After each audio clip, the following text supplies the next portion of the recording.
Вълнува ли те темата за смисъла на живота? Фройд, Адлер и Франкъл дават три различни теории. Фройд казва, че е в търсене на удоволствие. Адлер, че е в търсене на власт. А Франкъл, че е в търсене на смисъл, което лично на мен ми харесва най-много. Но колко души търсят своя смисъл? Остави ми твоето мнение в коментарите. Ти търсиш ли своя смисъл? Франкъл казва, че смисъл на живота може да бъде търсен в три основни направления. В някакво значимо дело като работата, в любовта или в страданието, но само ако си открил какъв е смисъл на твоето страдание. Йога ни учи да живеем в настоящия момент. А комбинацията между това да имаш висша цел и да живееш в настоящия момент е може би перфектният начин да го направиш.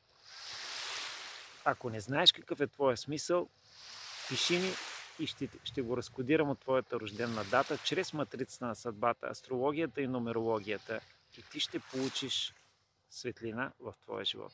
Остави ми коментар какво мислиш по темата. Благодаря ти.